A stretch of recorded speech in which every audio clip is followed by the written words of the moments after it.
হ্যাঁ, এই ঈগল যোগেই ঈশ্বর লাভ সম্ভব। বর্তমান সময়ে এই ঈগল যোগের মধ্য দিয়েই ঈশ্বর লাভ সম্ভব।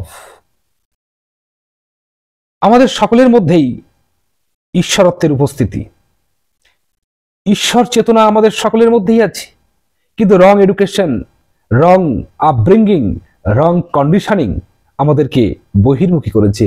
আমরা ঈশ্বর খুঁজছি বাইরে, কিন্তু ঈশ্বর কোথায় বসে আছে? আমাদের সকলের মধ্যে বসে আছে।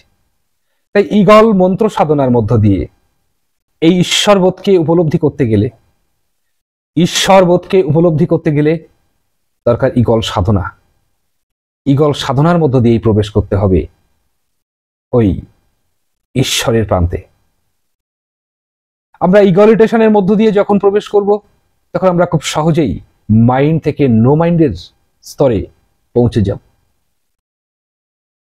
মাইন্ড এবং নো মাইন্ড, মাইন্ড অর্থাৎ আমাদের আত্মা বা সোলের চঞ্চল রূপ, এবং এই মাইন্ডের স্থির এবং সাইলেন্ট স্তর হলো সোল বা আমাদের আত্মা, যাকে আমি বলি এক্সিস্টেন্স। তাহলে আমরা ঈগল সাধনার মধ্য দিয়ে, ঈগল যোগের মধ্য দিয়ে, ঈগলিটেশনের মধ্য দিয়ে, সবগুলোকে একসঙ্গে বলছি ঈগল যোগ।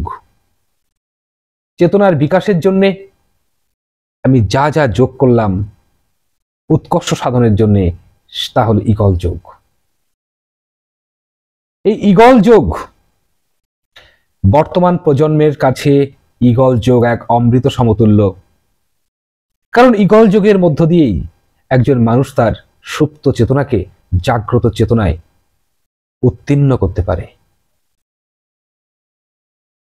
আর সুপ্ত চেতনাকে জাগ্রত চেতনায় জাগরিত করার মধ্য দিয়ে একজন মানুষের মধ্যে আসে চেতনার বিপ্লব।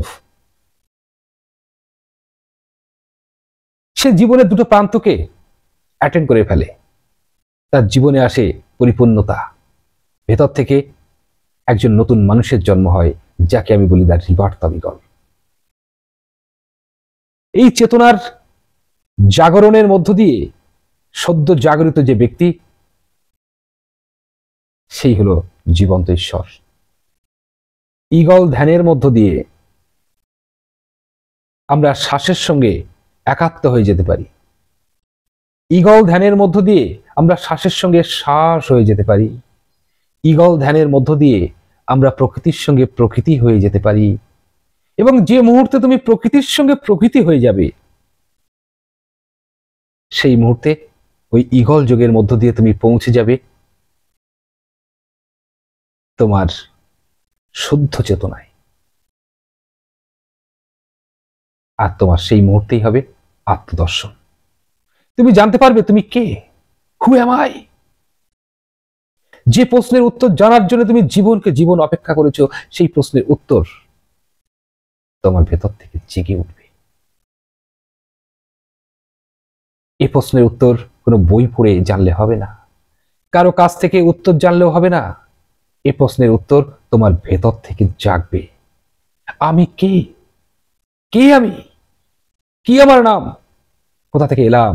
কি আমার পরিচয়? পৃথিবীতে থাকার পেছনে আমার পারপাস কি? সব উত্তর উদ্ভাসিত হয়ে উঠবে তোমার জীবনের গভীর থেকে। আর ঠিক সেই মুহূর্তেই তোমার ঘটবে আত্মদর্শন। তুমি নিজেকে জানতে পারবে যে মুহূর্তে তুমি মাইন্ড স্তর থেকে জার্নি করে তার অপোজিট প্রান্তে পৌঁছে যাবে, যেটা তোমার স্থির প্রান্ত, যেটা তোমার স্থিরতা, যেটা তোমার সোল স্তর, যেটা হলো এক্সিস্টেন্স। সেই এক্সিস্টেন্সের সঙ্গে তোমার সাক্ষাৎ হবে। আর তখনই তুমি বুঝবে তুমি কি। তখন তোমার জীবনে জেগে উঠবে পরমানন্দ। তখন তোমার ভেতর থেকে জেগে উঠবে কোনো এক বুদ্ধা, কোনো এক কৃষ্ণা, কোনো এক রামকৃষ্ণা, কোনো এক বিবেকানন্দ, কোনো এক চৈতন্য, কোনো এক কবির, কোনো এক জরাথুষ্ঠা, কোনো এক অতীশ দীপঙ্কর।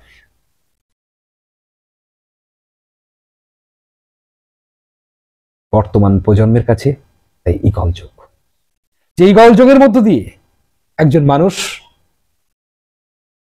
তার পূর্ণ বিশ্বাস নিয়ে যদি এগিয়ে যেতে পারে, এই জীবনে তার আত্মদর্শন সম্ভব, তার ঈশ্বর দর্শন সম্ভব।